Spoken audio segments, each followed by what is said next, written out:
The most recent presentation I gave that wasn't an academic lecture was that I was asked to give a presentation to the University of Colorado Denver Foundation luncheon. And they always at this luncheon they invite a lot of people, and they pick 3 faculty members to talk about why they donate money to the University of Colorado Denver.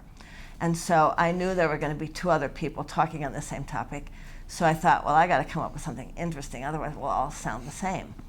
And so I guess I did what Karen was saying in terms of organizational pattern. I said, okay, what's that kind of creative thing that's going to be my kernel? And so I always try to start with something interesting or creative that I can build the thing around.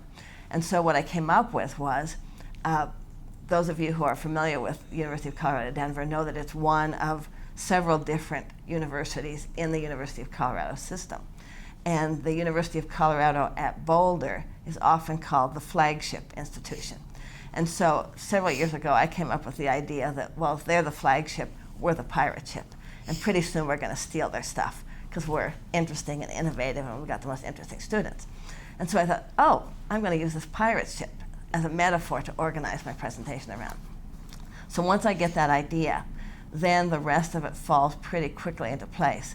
So then I used as my organizational pattern the category to some degree, because I was comparing 3 reasons to give money to 3 things about pirate ships, but I was also using a metaphor kind of approach to organize the entire thing.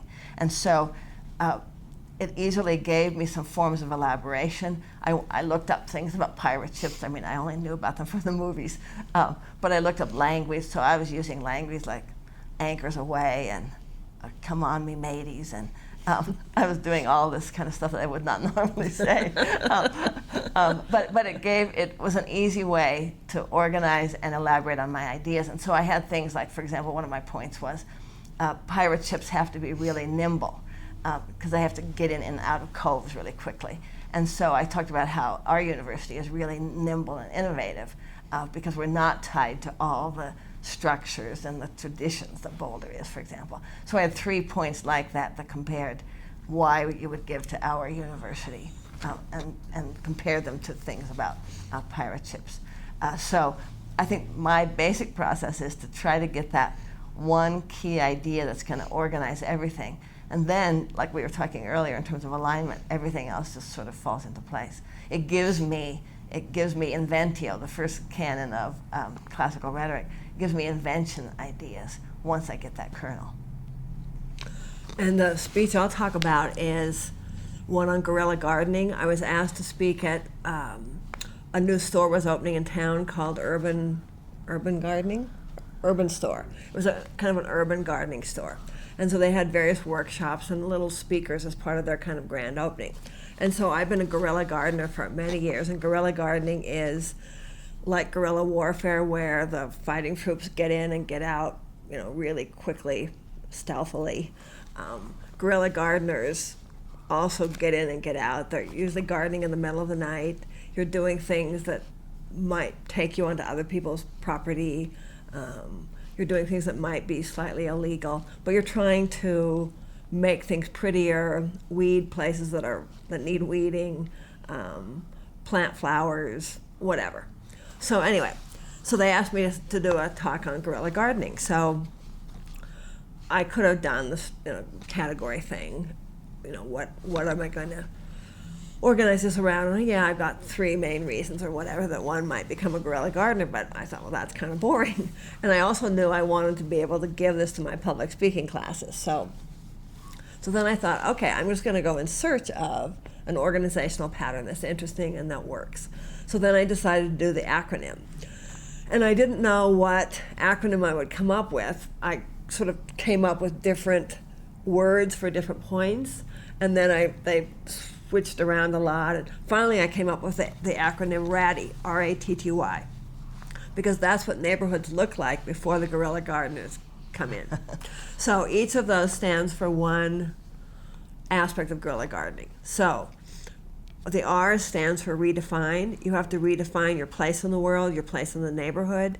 You have to say yes, it's okay that I walk onto my neighbor's yard and weed their yard at 4 in the morning when they can't see. Because my first epiphany as a guerrilla gardener was, oh, I can walk onto someone's property and take care of it. Why do I think I have to preserve this boundary between our land? So redefine was the first part. Attitude was the second one.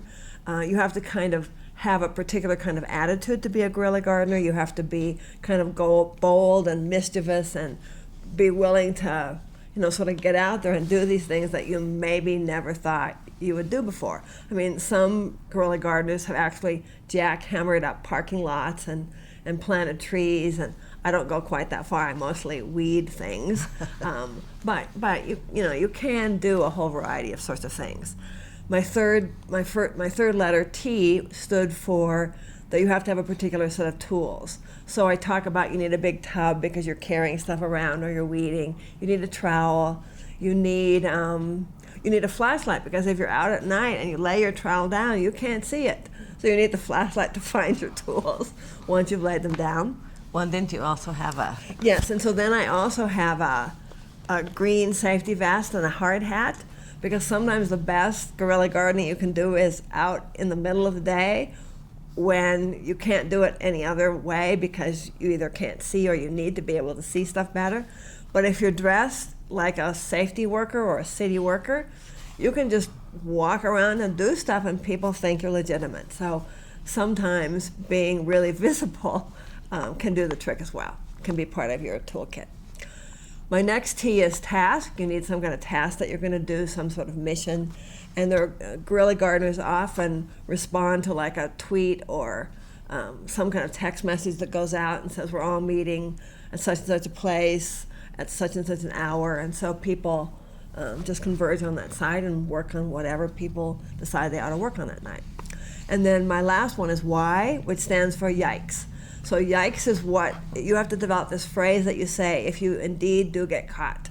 So the phrase I developed is, oh, I'm part of a neighborhood group that's working to improve the neighborhood. Would you like to join us?